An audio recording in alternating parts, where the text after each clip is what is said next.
আর কতক্ষণ এখানে পড়ে থাকবি? আপদ বিদেয় কর বিলকেশ। লোকটা তো গেটের সামনে জঞ্জাল হয়ে পড়ে আছে। বিলকিস, তুমি এটা করতে পারলে?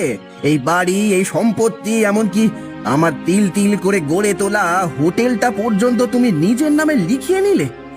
আমি তোমার স্বামী। স্বামী?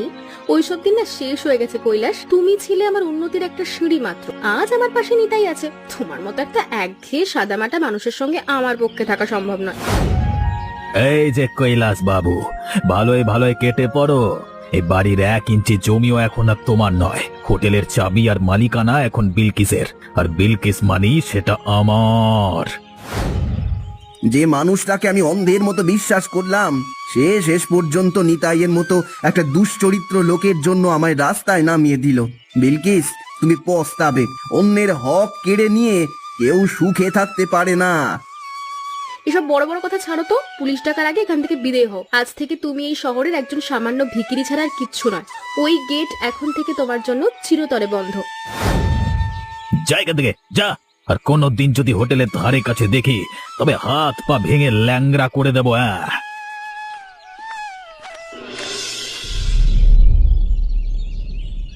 জীবনটা কি অদ্ভুত। 2 দিন আগেও যে মানুষটার আঙুলের ইশারায় আসতো একটা হোটেল চলতো, আজ তাকে এক মুঠো ভাতের জন্য মানুষের দৌড়ে দৌড়ে ঘুরতে হচ্ছে। ভাগ্য, একে কি ভাগ্য বলে? কাজ চাইলাম কত জায়গায়, কেউ চোর ভাবলো, কেউ ভাবলো পাগল, কেউ তো আবার চিনতে পেরেও মুখ ঘুরিয়ে নিল। বিলকিস, তুমি আমার ঘরের মানুষ হয়ে আমার ঘরটায় কেড়ে নিলে।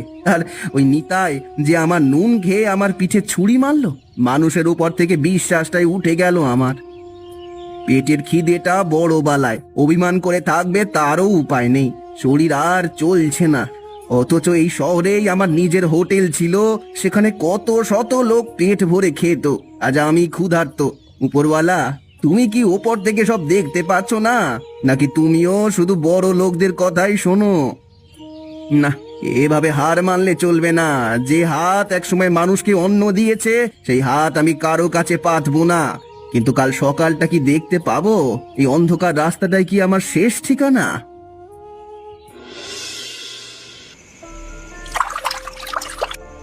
শুনলাম আমার প্রাক্তন স্বামী নাকি এখন স্টেশনে বসে মাছি তাড়াচ্ছে।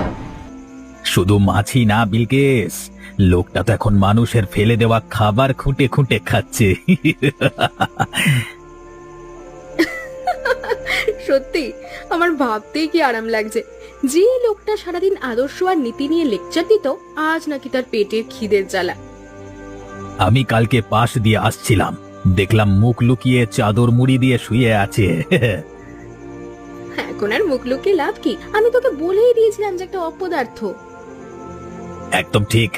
এখন এই হোটেল আমাদের, এই গদি আমাদের, আর কৈলাস হলো রাস্তার আবর্জনা। ওর থেকে সব কেড়ে নিয়ে আমরা এখন রাজার হালে থাকবো। ও বুঝুক বিলকিসের সঙ্গে পাল্লা দেওয়ার ফল কি হতে পারে। ঠিক বলেছ। এখন থেকে এই রাজত্বে শুধু আমাদের হুকুম চলবে। কৈলাসদের মতো গরিবের এখানে কোনো জায়গা নেই। লোকটা একসময় ভাবতো ওকে ছাড়া এই হোটেল চলবে না। এখন দেখো আমরা কত সুখে আছি। শুধু সুখ না বিলকেশ, আমরা এখন ক্ষমতার চূড়ায়। কৈলাস এখন অতীত, আর আমরা বর্তমান।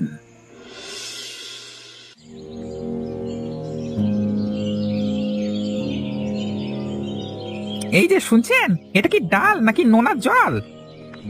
কি হয়েছে স্যার? কোনো সমস্যা? সমস্যা মানে? এই খাবার তো মুখেই তোলা যাচ্ছে না। আপনাদের হোটেলের মান দিন দিন কমছে। হ্যাঁ, একটু দাঁড়ান, আমি রাধুনিকে ডাকছি। পুতুল দিদি, একবার এদিকে এসো তো। কি হয়েছে রে সরলা, এত চিল্লাচ্ছ কেন? আপনার রান্নার কি হাত পচে গেছে? নুন আর ঝালের কোনো ঠিক নেই। স্যার, আমি তো আগের মতোই রান্না করেছি। বাজে কথা বলবেন না। আগে আপনার রান্না একটা আলাদা স্বাদ ছিল, এখন সেটা উদাও। আমরা দেখছি স্যার, আপনি প্লিজ একটু শান্ত হন। শান্ত হব কি? টাকা দিয়ে কি ছাই পাশ খেতে আসি? দিন দিন খাবার জঘন্য হয়ে যাচ্ছে। হ্যাঁ, মালিককে গিয়ে বলো এভাবে চললে এই হোটেল বেশি দিন টিকবে না। হ্যাঁ, আর আমরা আর আসবো না যত সব। সরলা ও পুতুল, দুজনে এদিকে আসো, তোমাদের সাথে কথা আছে, তাড়াতাড়ি আসো। কি হয়েছে বাবু, ডাকছিলেন আমাদের? কি শুনলাম এসব? খদ্দের কেন রেগে চলে গেল? বাবু উনি খাবারের স্বাদ নিয়ে খুব অভিযোগ করেছিলেন। পুতুল, তোমায় কি আমি বসিয়ে বসিয়ে মাইনে দিই? রান্নায় মন নেই কেন? বাবু বিশ্বাস করুন, আমি আমার সাধ্যমতো চেষ্টা করেছি। তোমার সাধ্য দিয়ে আমার কি কাজ? আমার ব্যবসা লাটে উঠেছে, আগেকার সেই স্বাদ কোথায় গেল? বাবু পুতুল দিদি তো আগের মতোই মশলা ব্যবহার করেছে, হয়তো কোনো কারণে এমনটা হয়েছে। চুপ করো সরলা, তুমি দেখাশোনার দায়িত্বে আছো, তোমারও তো দেখা উচিত ছিল। বাবু রান্নায় হয়তো একটু এদিক ওদিক হয়েছে, আমি পরের বার ঠিক করে দেব। পরের বার আর কোনো ভুল আমি বরদাস্ত করব না।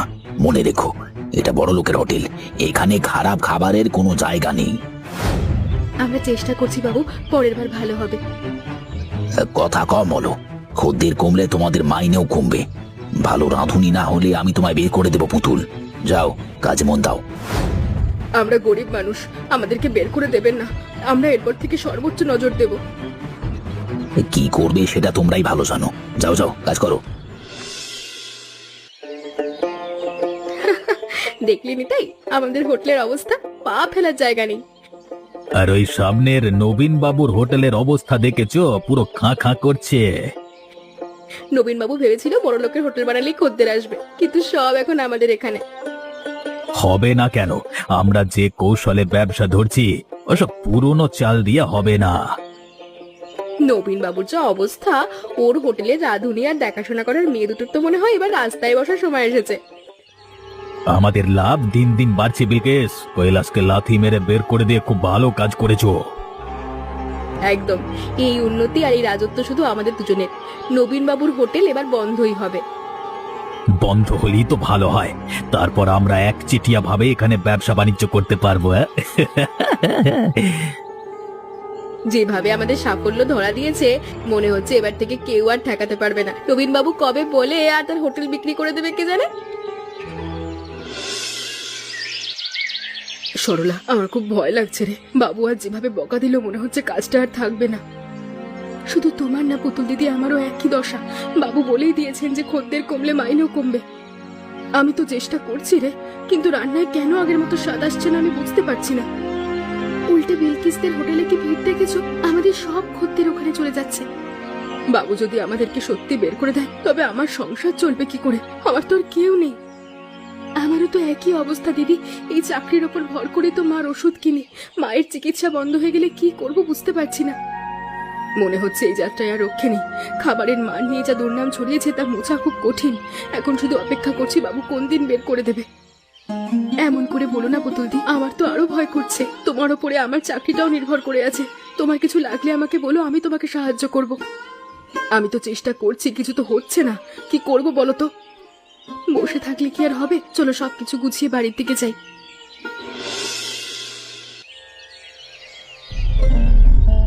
আরে আপনি কোথায় ঢুকছেন? এটা বড় লোকের হোটেল, ভিখিরিদের জায়গা নয়। আমি খেতে এসেছি মা, আমার কাছে টাকা আছে। টাকা থাকলেই হবে না, এখানে সব বড় বড় মানুষ খেতে আসে। আপনি বাইরে যান। কি হয়েছে সরলা? ওনাকে আসতে দাও। টাকা যখন দেখাচ্ছে তখনও খদ্দের, বসতে দাও ওকে। রান্নায় মশলার অনুপাত ঠিক নেই, আগুনের আঁচও বেশি হয়েছে। এই খাবারের স্বাদ আসবে কোত্থেকে? কি হলো হে? খাবার মুখে দিয়ে বসে রইলে কেন? খাবার কি খারাপ? খাবারের ঘ্রাণ আর প্রথম গ্রাসেই বলে দিচ্ছে সমস্যাটা কোথায়। আপনারা জেনে শুনে বিষ খাওয়াচ্ছেন খদ্দেরদের। দয়া করে আপনি চেঁচাবেন না, আমার ব্যবসাটা এমনিতেই ভালো চলছে না। তার উপরে যদি আপনি এমন ভাবে অভিযোগ করেন, তাহলে সব খদ্দের চলে যাবে। এসব খাবার খেলে কেউ এমনিতেই একদিনের পরে আর কখনোই আসবে না। আপনার খাবারে সমস্যা আছে। আপনি খাবারের সমস্যাটা ধরলেন কিভাবে?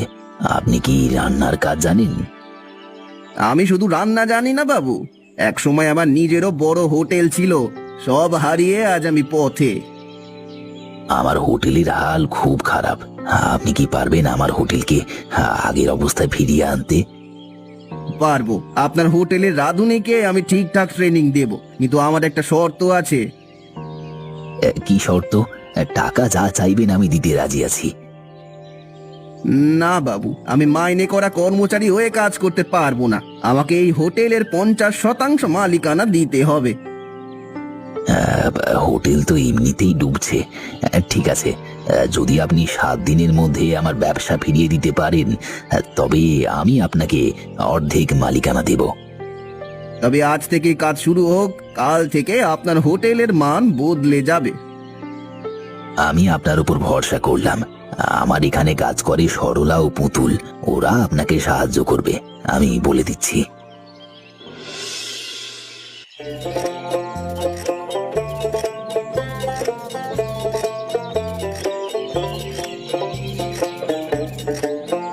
আহা, এ কি খাবার!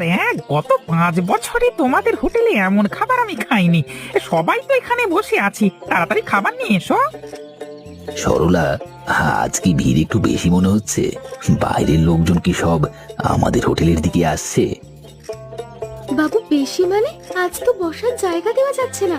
সবাই বলছে এমন রান্না নাকি এই শহরে আগে কেউ করেনি। তাই নাকি? পুতুল তো আগে এত ভালো রান্না করতো না, হঠাৎ কি ম্যাজিক হলো?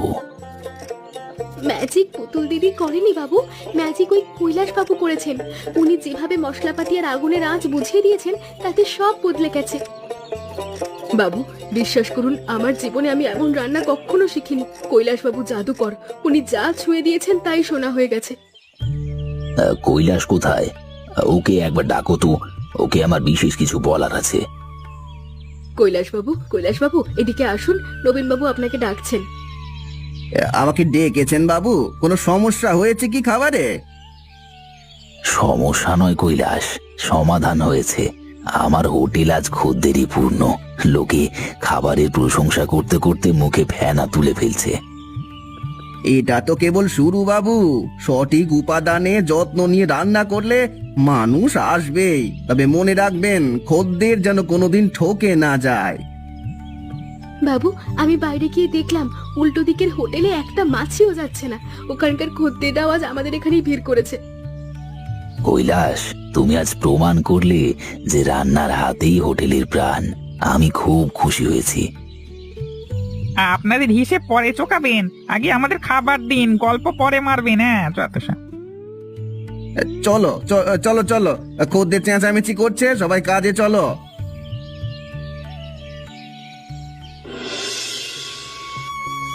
বিলকিস, সর্বনাশ হয়ে গেছে।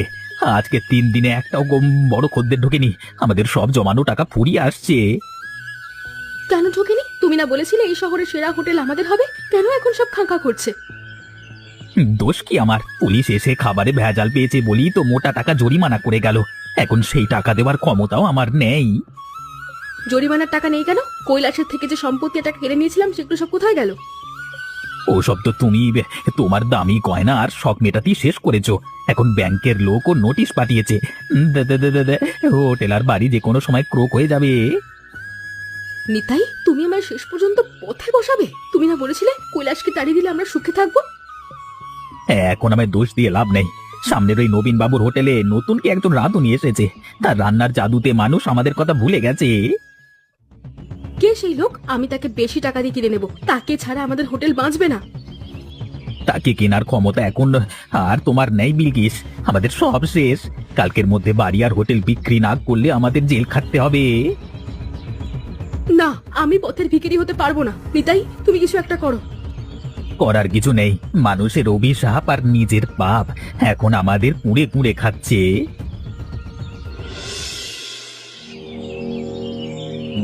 নবীন বাবু, এই নিন সব কাগজপত্র। আমার শেষ আশ্রয়টুকু আপনি কিনে নিলেন। আমরা এখন কোথায় যাব? আমি তো শুধু নামমাত্র মালিক বিলকিস। আসলে এই হোটেলটি আমি যার সাহায্যে কিনেছি, তার সাথেই তোমাদের আসল হিসাব। কে সেই ব্যক্তি? দয়া করে তাকে বলুন আমাদের উপর একটু সদয় হতে। আমাদের থাকবার জায়গাটুকু যেন কেড়ে না নেয়। বিশ্বাস আর সততা থাকলে ভাগ্যের চাকা এভাবে ঘোরে বিলকিস। তোমরা ভেবেছিলে আমায় পথে নামিয়ে দিয়ে তোমরা চিরকাল রাজত্ব করবে? কৈলাস, তুমি এই হোটেলের মালিক। তুমি না ভিখারি হয়ে পথে ঘুরে বেড়াচ্ছিলে? হ্যাঁ, আমি পথে ছিলাম ঠিকই, কিন্তু নবীন বাবু আমার মূল্য বুঝেছিলেন।